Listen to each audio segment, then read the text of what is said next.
My father was born with weak swimmers, so having children was a struggle. But the Liu family had produced 5 empresses, and an old rule dictated that every generation's legitimate daughter must marry the crown prince.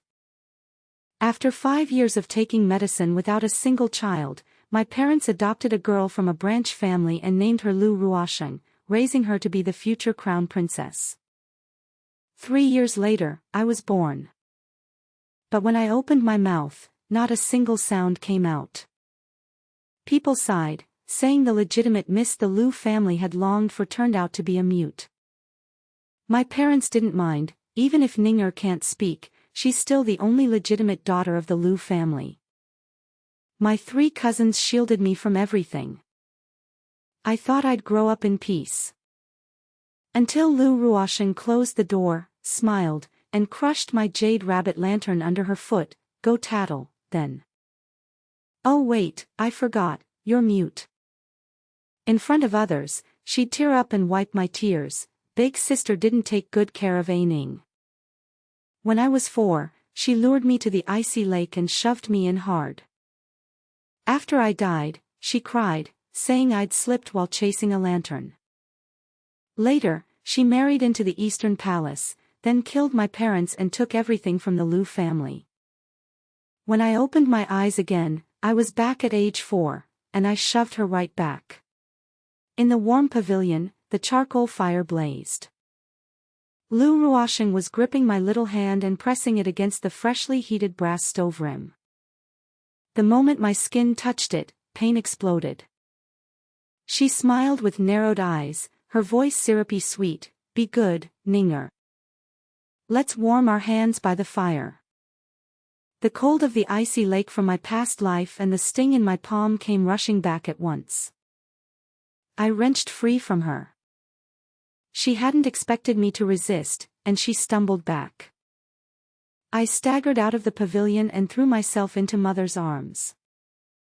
She had just returned from the front hall, still carrying the chill of the snow. She looked down, saw me crying, and her face changed. Ninger, what's wrong? I grabbed her clothes and held up my red, burned hand. My throat felt frozen shut, and I shook with panic. Liu Ruosheng ran out right behind me, her eyes already red. Mother, it's my fault. I didn't stop her. She insisted on touching the stove. She said it too smoothly. It was the same in my past life. She confessed first, cried first, put herself in the victim's position. So everyone thought she was sensible and kind, while I was just a careless child. I stared at her, my palm burning. I wanted to scream, to tell Mother it wasn't me, it was her, Liu Ruosheng, who pressed my hand down. But when I opened my mouth, only broken air came out. Not a single word. Mother looked at my hand, and her eyes reddened. How did it get this burned? Liu Ruosheng dropped to her knees immediately. Mother, it's all my fault. I should have held her the whole time. I shouldn't have let her near the stove. If she hurts, punish me instead. My father, Liu Huayuan, rushed over from the front hall, saw my hand, and his voice turned cold and heavy. Send for physician Song. Seal the warm pavilion. No one who served today leaves this estate. Liu Ruosheng's face flickered, but she quickly resumed crying and kowtowed. Father, it's my fault I didn't take care of her. Please punish me. I grabbed Father's sleeve and pointed at her with my other hand, shaking my head desperately. Liu Ruosheng looked up at me, tears clinging to her lashes. Ninger, do you blame big sister? It's my fault. But there was no panic in her eyes. She knew I couldn't speak. Physician Song arrived quickly. He examined my hand, then the stove rim. This injury isn't from a child's casual touch. The contact was brief, but there are signs of pressure. Mother snapped her gaze to Liu Ruosheng, who immediately pressed her forehead to the floor. I had gone to fetch my sister's cloak, just for a moment. When I came back, she had already touched the rim. Physician Song must be mistaken, she was squirming from pain, and perhaps when I held her, I pressed on the wound. She raised her head, and tears fell again. I never meant to hurt her. From the day I entered the Liu family, I've loved her like my own sister. The serving maids knelt in a row, but no one could prove she'd done it. There were no outsiders in the pavilion, and I couldn't say a word. The old matriarch studied her for a long moment before speaking slowly.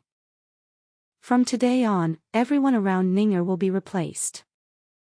And Raosheng is not to approach her alone again. Liu Rosheng's body trembled. Grandmother. The old lady ignored her, simply patting my head. Don't be afraid, Ning'er. I curled into father's arms, tears falling one by one. They felt for me, and they suspected her, but it wasn't enough, nowhere near enough. In my past life, Liu Raosheng had used that same "not enough" over and over, until she pushed me into the frozen lake and drowned me.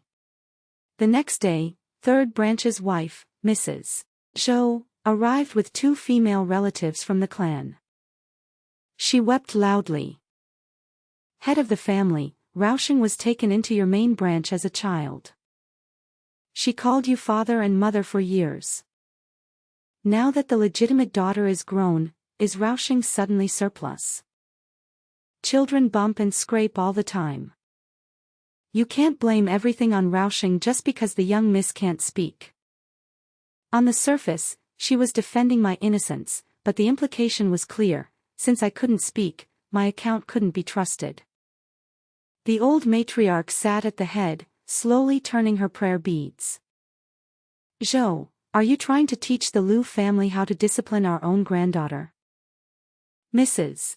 Zhou quickly knelt. Daughter-in-law wouldn't dare. It's just that Raosheng is still young. If she's truly at fault, beat her or punish her as you see fit. But please don't break the hearts of the clan. Liu Huayuan looked at her. The hearts of the clan. When my daughter's hand was burned like this, why was no one afraid of breaking my heart? Mrs. Zhou dared not speak further. But when Liu Raosheng was brought in, she still knelt on the ground, weak and delicate, her forehead bruised red from kowtowing. Father, mother, grandmother, if my sister is afraid of me, I'm willing to return to the Third Branch. I don't want to cause you any trouble. She was too good at this, playing the pitiful adopted daughter, ostracized and wronged. The female relatives' expressions softened as they looked at her. I sat in mother's arms, my palm wrapped in gauze, my whole body cold. When she looked up at me, there was no trace of tears in her eyes, only venom. She mouthed silently, little mute. I clutched mother's robes tightly. Mother immediately looked down. Ning'er. I pointed at Liu Raosheng and shook my head desperately. Liu Raosheng lowered her eyes at once. My sister is still afraid of me. It's all my fault. I grew frantic, wanting to say she'd insulted me, but when I opened my mouth, all that came out was a broken wheeze. A flash of triumph darted through Liu Raosheng's eyes. Liu Huayuan said in a flat tone, since Raosheng is willing to reflect, she'll be confined to her quarters for 1 month. During that time, the Third Branch is forbidden to visit. Mrs. Zhou's head shot up. Head of the family. Liu Huayuan looked at her. Or would you like to stay as well, and have Steward Fu investigate what you've been sending to Autumn Water Courtyard lately? Mrs. Zhou's face changed, and she finally fell silent. After that day, my courtyard changed completely.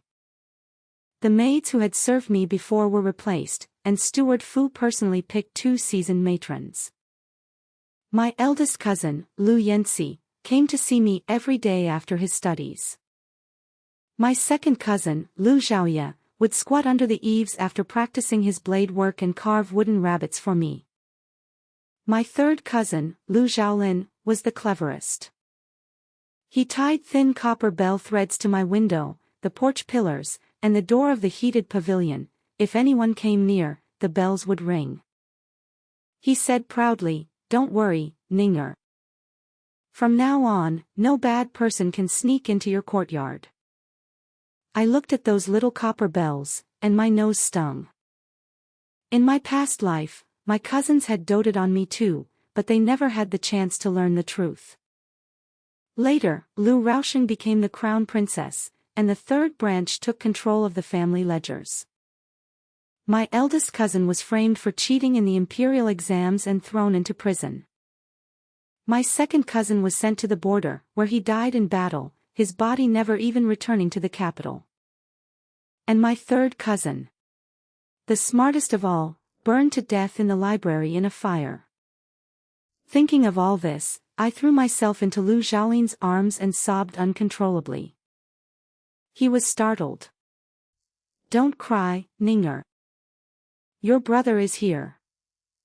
I grabbed his sleeve, wanting to say, "Don't go," wanting to say, "You're all going to die," but I couldn't. I could only crumple his sleeve over and over. He paused, then his eyes reddened. "All right. Your brother isn't going anywhere." But I knew Lu Ruoxing wouldn't just obediently stay confined. Sure enough, on the third night, a new cloth doll appeared at my bedside. The matron said, "Miss Ruoxing sewed it herself, as an apology to the young miss." I stared at that doll, and a chill ran down my spine. In my past life, that little deer had needles hidden in its belly. I'd hugged it to sleep and woke up in the middle of the night with my arms bloody. Lu Ruoxing had cried and said the embroiderer must have carelessly left a broken needle inside. This time, I didn't touch it. I picked up the little deer and stumbled out to the courtyard. My second cousin Lu Xiaoye was squatting on the steps polishing his blade. I hurled the doll at his feet. He froze. "Ninger." I pointed at the doll and shook my head desperately. Lu Xiaoye frowned. "There's something inside." I nodded. His face changed in an instant. He drew his short knife and slashed open the doll's belly. Several long embroidery needles tumbled out of the cotton and clinked onto the stone steps. The color drained from his face. Lu Ruoxing. That night, Butler Fu interrogated the maid who had delivered the doll. At first, she denied everything, claiming it was Chun Tao from Autumn Water Courtyard who passed it along. Chun Tao then burst into tears, saying she had no idea there were needles inside, that the thread had just snapped there. When Lu Ruoxing was brought in, her face was full of bewilderment. How could there be needles? I only wanted to make amends to my sister. She looked at me, and tears rolled down her cheeks. "Ninger, why must you always think of me that way? I've never harmed you." I glared at her, but she gave me a faint smile when no one was watching, a smile full of provocation. Right, she hadn't handed it over herself, and she hadn't placed the needles in front of everyone. There was only physical evidence, no witnesses. She could easily wash her hands of it. The old madam's face darkened, but Lu Huayuan didn't lose his temper. He simply ordered, "Extend Ruoxing's confinement to 3 months. All the servants in her courtyard are to be moved to the outer quarters for questioning." For a moment, Lu Ruoxing panicked. "Father, Lu Huayuan cut her off. "If you're innocent, the questioning will clear your name." She bit her lip, and her tears fell harder. I watched her, but I didn't feel relieved. Because I knew the more cornered she felt, the more desperate she'd become. And the more desperate, the more ruthless. In the days that followed, Lu Ruoxing couldn't see me, but her reach still extended. When my sweet soup was served, I caught a familiar bitter, cold scent. In my past life, I'd drunk it and suffered stomach pain all night. Lu Ruoxing had stayed by my bedside, fake concerned as she wiped my sweat. Sister, you're so frail. How will you ever enter the palace and meet the nobles? This time, I shoved the bowl aside, and it shattered on the floor. The matron jumped. Miss. I clutched my stomach and shook my head wildly. Imperial physician Song was called in, and he found a heavy dose of cold-natured medicine in the soup. The kitchen steward knelt and protested his innocence. This was a warming recipe for the young miss. We would never dare add anything else. The investigation eventually pointed to a cleaning woman. She stammered that she'd grabbed the wrong medicine pouch. Butler Fu had her quarters searched, and they found a silver hairpin from the third branch. But she stubbornly insisted she'd just found it, and the trail went cold again. My unease grew. Half a month later, Lu Ruoxing finally left Qiushui court. Her excuse was that grandmother's birthday was approaching, and she wanted to copy scriptures by hand to pray for forgiveness. She had grown thinner, her face pale, like a white flower battered by rain. She knelt before grandmother, her voice soft and trembling. Grandmother, I know I was wrong.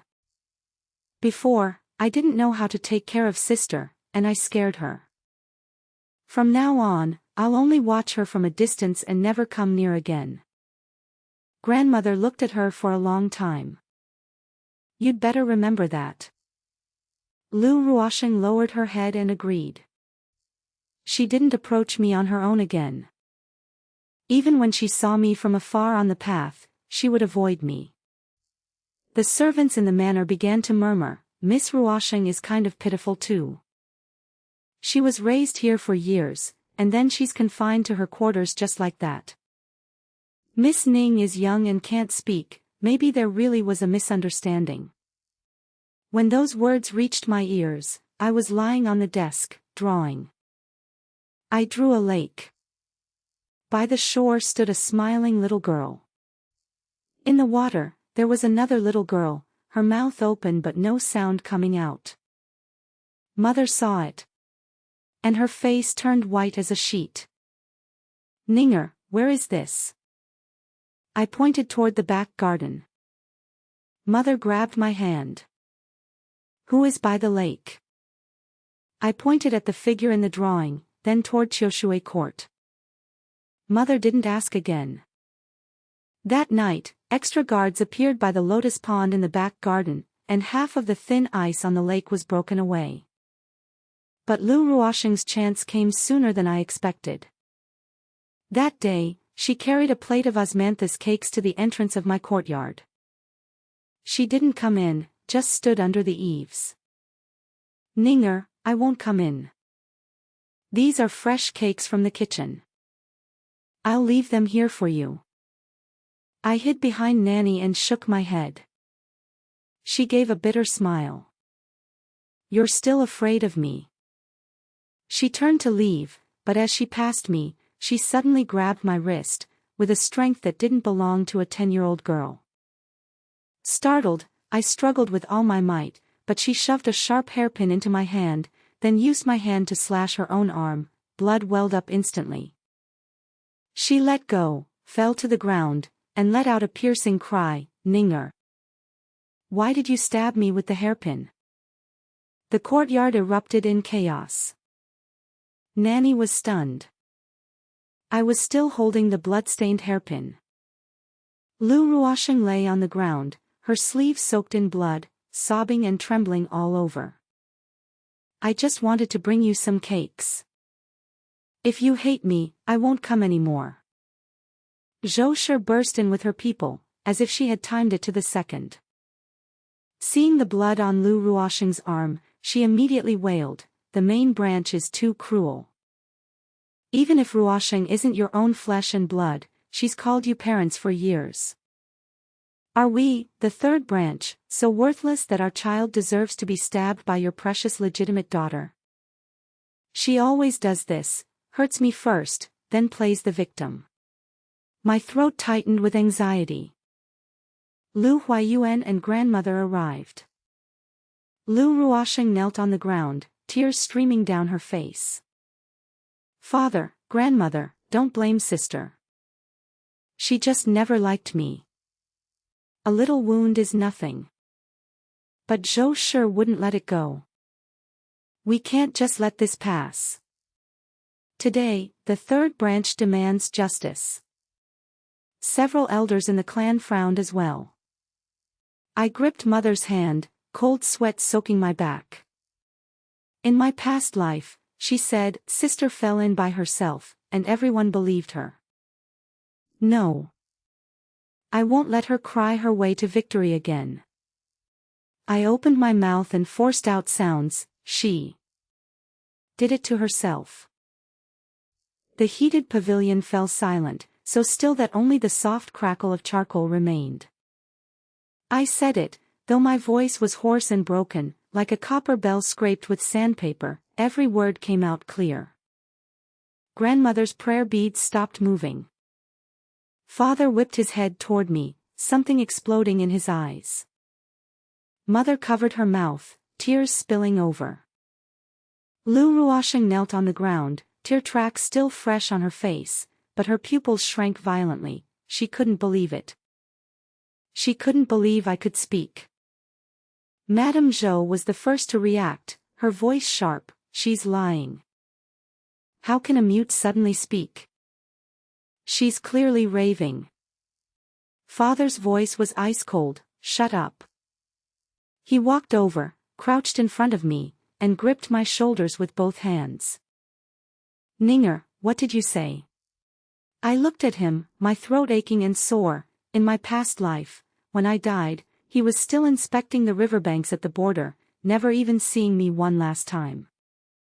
Later, Ruosheng killed him, leaving only a farewell letter that read, Ninger, don't be afraid. Father is coming to keep you company.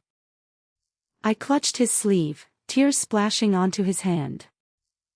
It was her. She stabbed herself. She used my hand to stab herself. She wants to harm me. Every word felt squeezed from my bones, raw and painful, but I said it. Father's eyes turned red in an instant, and he jerked his head up to glare at Lu Ruosheng. Her feigned weakness finally cracked. Her lips trembled, but her voice still pretended, Father, sister is young, she's probably scared out of her wits. I didn't. Father slowly stood, looking down at her from above. Guards, take Madame Zhou and her to the front hall. Summon every member of the third branch. This time, he didn't say, confined to quarters. He said, interrogation. All the lamps in the front hall were lit, the clan elders seated in a row, and the third branch kneeling in a line. Madame Zhou was still crying. Patriarch, Ruosheng is only 10, she's being wrongfully accused. Second cousin Lu Xiaoye kicked over the small table beside him, pulled out the slashed deer cloth doll from his chest, and a few embroidery needles tumbled out, clinking onto the floor tiles. Your daughter sewed this. Needles hidden in the doll to stab Ninger to death. You call this wrongful? Madame Zhou's face changed, but she gritted her teeth. What does that prove? Maybe the needles fell out because the seamstress was careless, or maybe someone. Grandmother placed her prayer beads on the table with a heavy thud. Everything that's happened to Ninger these past days is tied to Lu Ruosheng. The hot stove you said she was playing with, the needles in the doll you blamed on the seamstress, the poison in the sweet soup you said the servant mixed up, and today she stabs herself to frame the legitimate daughter. Lu Ruosheng, do you really think the Lu family is blind? Lu Ruosheng finally couldn't kneel any longer. Her whole body trembled, but tears still streamed down her face. Grandmother, I was just so scared. I was afraid that once Ninger grew up, I wouldn't be a young lady of the Lu family anymore. I was afraid of being sent back to the third branch. I was afraid you'd all abandon me. She cried pitifully, like a small animal drenched in rain. The elders exchanged glances, their expressions softening. Zhou immediately followed up, Patriarch, Ruosheng is just a child. She just had a moment of confusion. Suddenly, the eldest cousin Lu Yanxi spoke. She wasn't confused. He pulled a letter from his sleeve and handed it to Lu Huayuan. Father, I audited the third branch's accounts for the past 6 months. Aunt Zhou has been withdrawing 200 taels of silver from the clan's coffers every month, claiming it's for Ruosheng's clothes and jewelry. But I've never seen a single new item on Ruosheng. Where did that money go, Aunt Zhou? Zhou's head snapped up, her face turning pale. You investigated me. Lu Huayuan took the letter and glanced at it, his gaze as dark as a lake at night. 200 taels a month. 6 months makes 1,200 taels. But Ruosheng's clothes are still last year's style from the tailor shop. Zhou, you've been embezzling the clan's money to feed your own branch's private accounts, using Ruosheng as a cover. Zhou panicked. Patriarch, I was saving it for Ruosheng's dowry. Lu Huayuan slammed the letter onto the table. Your branch owns 3 estates and 5 shops. This year, they all lost money, and the losses were all covered from the clan's accounts. You've been filling your own branch's holes with the clan's silver, and you taught Ruosheng to harm my daughter. Zhou, do you think the Lu family is your personal bank? Zhou collapsed to the floor, her lips trembling, unable to speak. Lu Ruosheng knelt nearby, her tears finally dried. She lifted her head, looking at Lu Huayuan, then at the old matriarch, and finally at me. Her eyes had changed. No more weakness, no more grievance. Only coldness. You never wanted me, did you? Her voice was so soft, like a snowflake landing on hot coals, evaporating instantly. From the day I arrived, you were all waiting for your true-born daughter. The day Ning'er was born, I heard mother hold her and say, my daughter. And me? What am I? I'm just someone filling her spot. Once she was born, I was supposed to disappear. She laughed, a laugh both bitter and chilling. But I couldn't accept it. I'm older than her, more sensible. I learned all the rules and etiquette. I'm more like a daughter of the Lu family than she'll ever be. Why should I become nothing the moment she's born? Why? Mother stood behind me, her arms around my shoulders, trembling slightly. I looked at Lu Ruosheng and felt no hatred, only a deep, heavy sorrow. In my past life, when she killed me, she must have thought the same thing. She thought I'd stolen everything from her. But she forgot that the Lu family gave her endless wealth, that my parents gave her years of affection, that her cousins protected her like a little sister. She's the one who threw it all away. The old madam closed her eyes for a moment, and when she opened them again, there was not a trace of emotion in them. Lu Ruosheng, the Lu family has raised you for 5 years without treating you poorly even once. If you refuse to acknowledge that kindness, then so be it. From today on, you are no longer the adopted daughter of the main branch. You will be sent back to the third branch, and they will be responsible for your discipline. Lu Ruosheng's whole body trembled. Grandmother. The old madam turned her gaze to Zhou, who was collapsed on the floor. Zhou, you embezzled clan funds. According to clan rules, the third branch's farmland and shops will be confiscated for 3 years, and you will be confined to the ancestral hall for a year of reflection. As for Lu Ruosheng, the old madam paused, she is still young, so she will not return to the third branch. She will be sent to a manor outside the city, where the head steward and his wife will take charge of her upbringing. She is not to return to the residence without my permission. Zhou shrieked, Mother. Ruosheng is only 10 years old. How can she survive at a manor? The old madam's voice was calm. Whether she survives or not is her own business. The Liu family gave her a chance, and she didn't want it. Take her away now. Two matrons stepped forward and grabbed Liu Ruosheng by the arms. She didn't cry anymore. She just stared straight at me, and her lips moved slightly, silently, in a way only I could read. You wait. I gripped my mother's hand tightly. But this time, I wasn't afraid. In my past life, when she pushed me into the frozen lake, I knew nothing. This time, I knew everything. 3 days later, Liu Ruosheng was sent out of the city. The manor steward was an honest widow surnamed Shao, who lived with 2 half-grown children. Steward Fu handled the handover personally and reported back that Steward Shao had said, if Miss Ruosheng behaves, she can help with the sweeping and cleaning. If she doesn't, she'll be locked in the woodshed. A couple of skipped meals will straighten her out. My mother was silent for a long time after hearing that, then just let out a sigh. I didn't dwell on Liu Ruosheng anymore, because from that day on, the first thing I did every morning when I woke up was open my mouth and try hard to make a sound.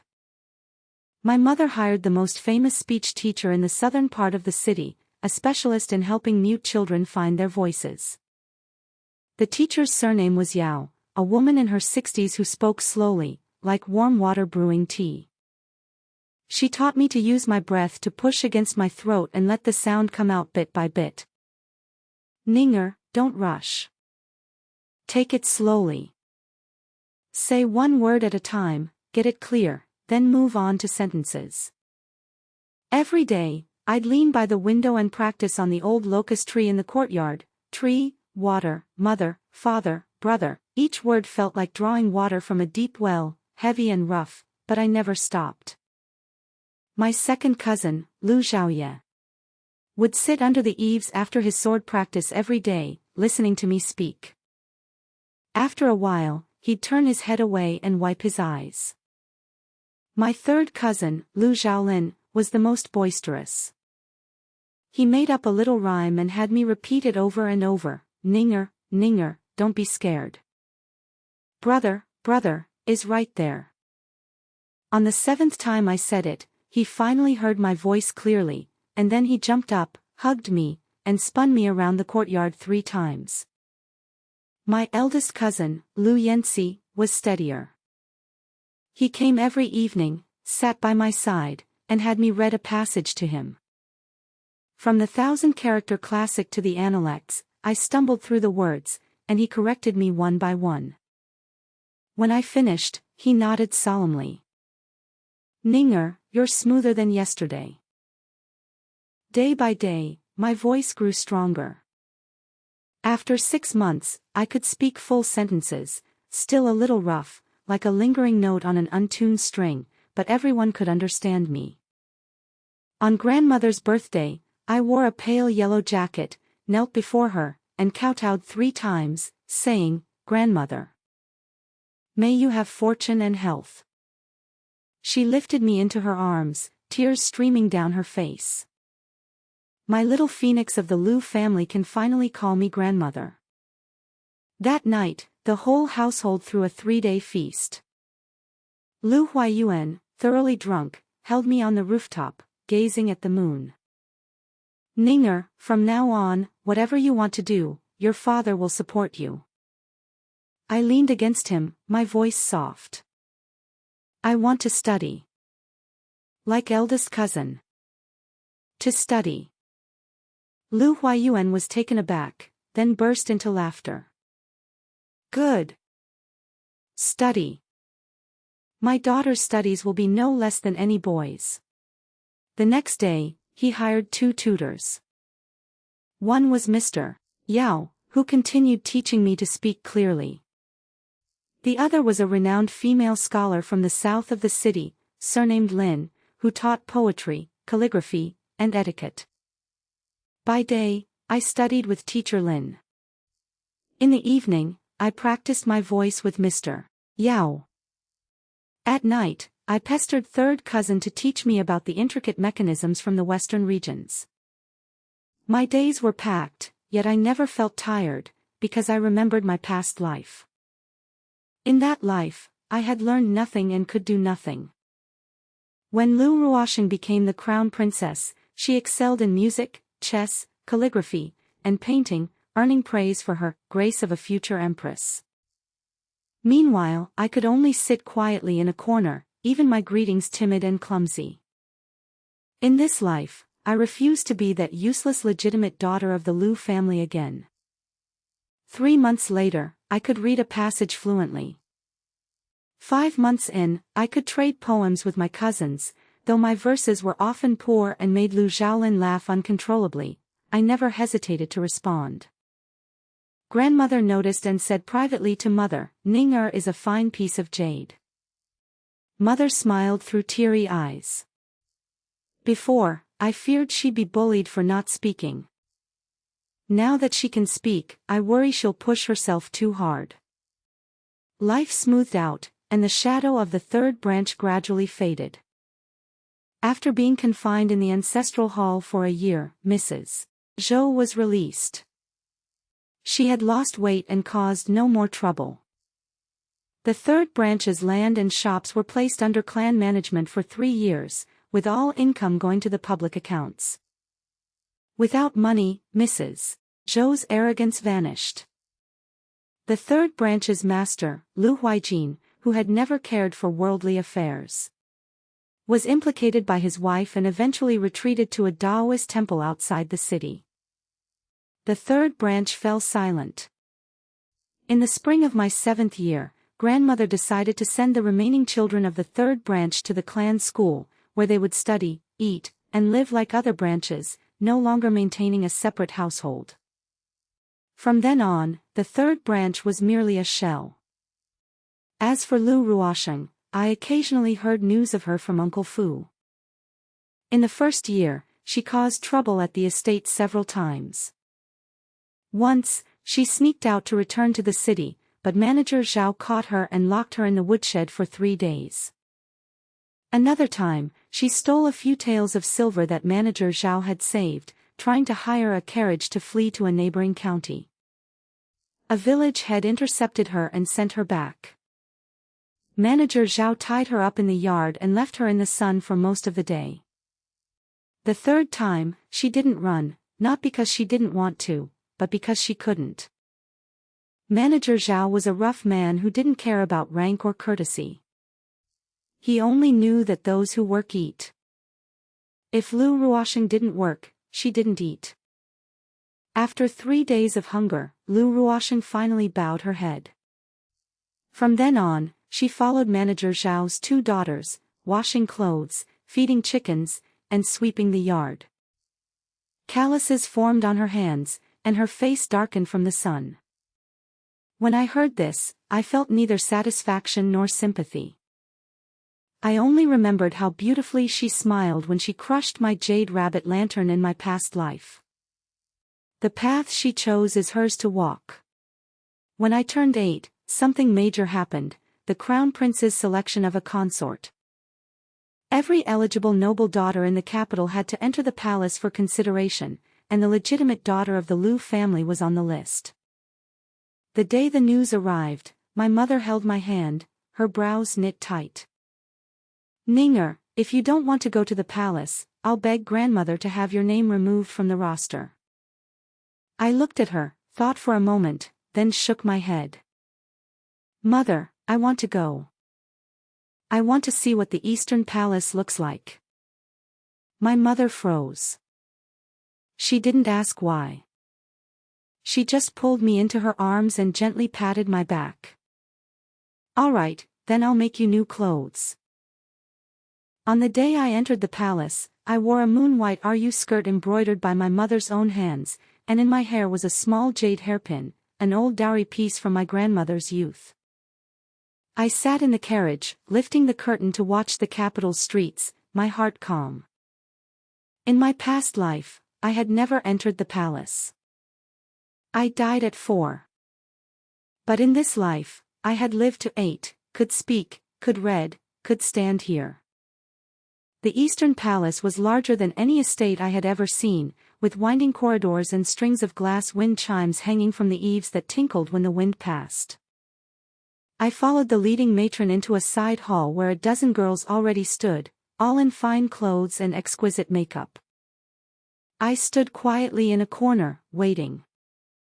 Before long, footsteps sounded outside the hall, and a youth in dark brocade robes walked in, around 12 or 13, with strikingly handsome features and a faint, perfectly measured smile on his lips. It was Crown Prince Zhao Qingqian. His gaze swept over the girls one by one, and when it landed on me, it paused slightly. "Which family are you from?" I curtsied. "Lu Qingning, legitimate daughter of the Lu family." He raised an eyebrow. "The Lius? I heard you couldn't speak as a child." I answered with neither humility nor arrogance. "I'm better now." He looked at me again, then suddenly smiled. "Good. Those who can't speak don't last long in the palace." I didn't reply. Because in his eyes, I caught a faint something, not kindness, not curiosity, but an appraisal, like he was weighing a piece of porcelain on a table to see if it was worth the price. At that moment, the last of my fantasies about the Eastern Palace shattered. In my past life, Lu Ruosheng married him and brought ruin to the entire Lu family. In this life, I hadn't married him yet, but I had already seen his true nature. This man wasn't worth it. After the selection, I wasn't chosen for the Eastern Palace. The Crown Prince ultimately chose the legitimate daughter of the Li family, a girl said to be gentle and virtuous with an excellent family background. When I returned home, my mother breathed a sigh of relief, but grandmother gave me a long look. "Ninger, are you truly unwilling to enter the palace?" I shook my head. "Grandmother, the glazed tiles in the palace are beautiful, but underneath them is all ice. I don't want to live treading on ice." Grandmother stared at me for a long while, then let out a laugh. "Good. The daughters of my Lu family can thrive without entering the palace." From then on, she never mentioned the selection again. Life continued. When I turned 10, my eldest cousin, Lu Yanxi, passed the imperial exam as a second-rank graduate and was appointed as a compiler in the Hanlin Academy. The day he returned, the whole estate was decorated with lanterns and banners, and grandmother smiled from ear to ear. He had a few drinks, sat across from me, and said seriously, "Ninger, once your brother establishes himself in court, no one will dare bully the Lu family." I nodded and poured him a cup of tea. "Eldest cousin, you just run forward. I'll guard the family." He was taken aback, then ruffled my hair. "You're only 10. What kind of talk is that?" But I knew, in my past life, he was framed for exam fraud because Lu Ruosheng slandered him before the crown prince. In this life, Lu Ruosheng was at the estate, Zhou was deposed, and the third branch had withered. No one was sending black letters to the Hanlin Academy. My eldest cousin's path was clear. When I was 15, my second cousin, Lu Zhaoye, volunteered to go to the northwest border. Before he left, he crouched in front of me and pressed a small carved wooden knife into my hands. "Ninger, I'm off to war. Stay home and be good, and when I come back, I'll bring you a sweet melon from the western regions." I clutched the wooden knife, tears falling onto the handle. "Brother, come back alive." He laughed. "Don't worry, your second brother's got 9 lives." After he left, a letter came every 3 months. He wrote about learning a new saber technique from someone at the border, about how the mutton in the northwest was gamier than in the capital, about his promotion to commandant, about his ears hurting from the cold in winter. I read every letter to grandmother, and she would close her eyes and slowly count her prayer beads, saying nothing, but I knew she was listening. My third cousin, Lu Xiaolin, didn't take the imperial exams or join the army. He was obsessed with the mechanical arts from the western regions, locking himself in his courtyard all day, dismantling wooden boxes and assembling brass gears. Grandmother scolded him for wasting his time, so he cheerfully brought her a little wooden horse that walked on its own. She stared at it for a long time before finally asking, "How fast can it go?" His eyes lit up, and he gave her a live demonstration. After that, she stopped scolding him. Sometimes, when she passed his courtyard, she'd stop to look at his latest mechanical bird. When I was 14, a major event shook the capital. The crown prince, Zhao Qingqian, was exposed for secretly colluding with his maternal relatives, raising private troops, and plotting rebellion. The evidence was conclusive, and the emperor, in a rage, deposed him, stripped him of his title, and confined him to the imperial tombs. Overnight, the Eastern Palace was sealed off, the entire Li family was thrown into prison, and the Li family's legitimate daughter, who had married into the Eastern Palace, was also stripped of her title and sent back to her hometown. When the news came, I was sitting under the eaves watching a mechanical water wheel that Lu Xiaolin had just built. It spun with a creaking sound, its copper pieces flashing in the light. I watched it for a long time, then set it back on the table. Third brother, if someone is always thinking about taking what belongs to others, do you think in the end they'll end up with nothing? Lu Xiaolin didn't even look up. Of course. A person's blessings are limited. If you take someone else's, you'll have to pay it back sooner or later. I didn't say anything else, just remembered the cold at the bottom of the frozen lake in my past life, and Lu Ruoxing smiling as she crushed my jade rabbit lantern. Now, the crown prince she once wanted to marry was deposed, and the Lu family she once tried to harm was doing just fine. The person who pushed me into the lake was probably staying in some desolate village, still wearing the coarse clothes from the manor. And I was sitting under the eaves of the Lu estate, basking in the warm spring sun, flipping through the homework teacher Lin had just assigned. I didn't know if this counted as fortune, but I knew one thing, it was enough. When I was 15, the old lady fell ill. It wasn't serious, just a cough that lasted half a month and kept her from sleeping well at night. I sat by her bed and read her poems I had just learned. She listened with her eyes closed, then suddenly spoke. "Ninger, have you ever resented your grandmother? Resented her for bringing Ruoxing back that day?" I put down the book and looked at her seriously. Grandmother, the Lu family never wronged her. The path she took was her own choice, and the path I took was mine. The old lady opened her eyes and looked at me for a long time, then reached out and patted my head. "You're more clear-headed than your father." I chuckled. "Grandmother, you just keep praising me." She finally smiled too. That winter, Lu Xiaoye got married. He married the second daughter of the Zhao family, who owned a silk shop east of the city. She was forthright and loud, and on her first visit to the house, she dared to fight with Lu Xiaoye over the last piece of osmanthus cake. The old lady liked her a lot and said she was a woman who would bring prosperity to the family. On the wedding day, Lu Xiaoye wore a bright red wedding robe and led his bride in with his left hand. When he knelt in the main hall, I stood in the corner and saw his right shoulder sag slightly, as if he still wasn't used to having only one arm to use. But his back was straight. Beneath the red veil, a sliver of white neck showed, and the tips of her ears were as red as blood. I watched them bow to heaven and earth, bow to the elders, and then bow to each other. The moment the ceremony was complete, firecrackers exploded and red paper scraps scattered all over the ground. I quietly wiped the corner of my eye.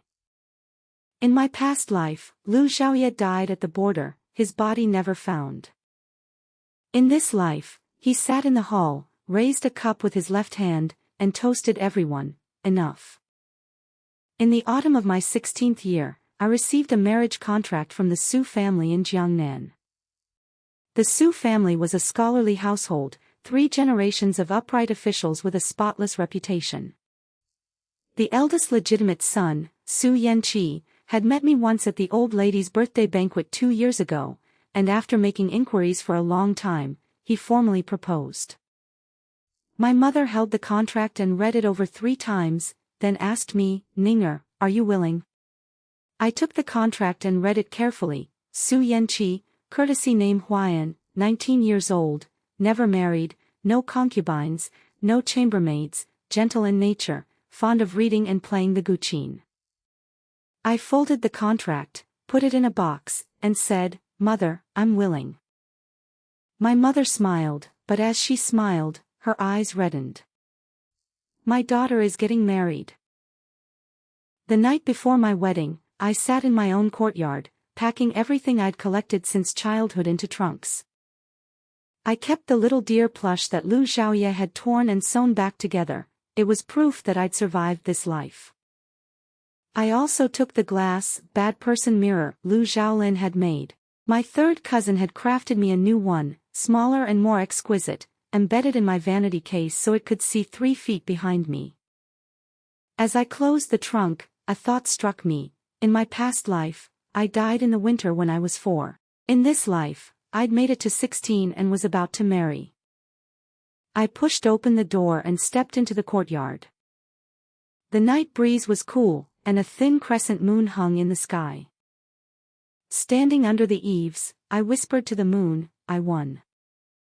On my wedding day, the gongs and drums were deafening. Sitting in the bridal sedan, I clutched a small jade rabbit pendant that my parents had specially commissioned from a craftsman, identical to the one that was crushed in my past life. But this time, it hung securely at my waist, swaying with the sedan's motion. I lifted the curtain a crack and saw my father standing at the gate, his eyes red like a rabbit's. My mother, supported by my aunt, was already crying so hard she could barely stand. Lu Yanxi stood at the front, holding a scroll of books, waving it at me like he did when waiting to study with me. Lu Xiaoye, holding his month-old son with his left arm, couldn't raise his right, so he nudged Lu Xiaolin with his shoulder. Lu Xiaolin slipped a palm-sized mechanical bird through the sedan window and whispered, "Ninger, there's a smoke signal hidden in the bird's belly. If anything happens, light it, it'll burst into a green flower in the sky, and your brother will be there in half an hour."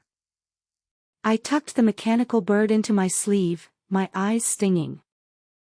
"Third brother, you make it sound like I'm going to war." He chuckled. "In your brother's eyes, when haven't you?" The curtain fell, and the gongs and drums started again. The sedan swayed forward, turning from the Lu family street past the eastern city archway, through the bustling capital, heading south.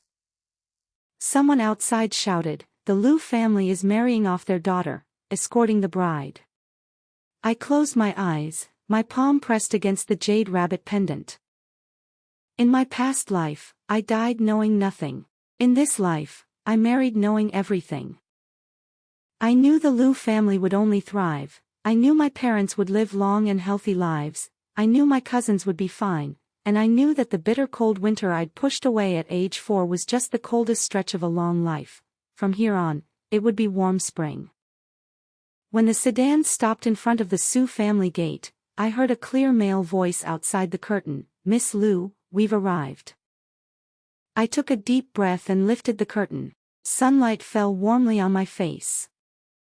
Su Yanqi stood on the steps in red robes, his features gentle, extending his hand toward me.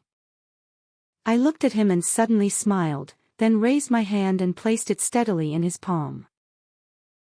I've arrived. The end.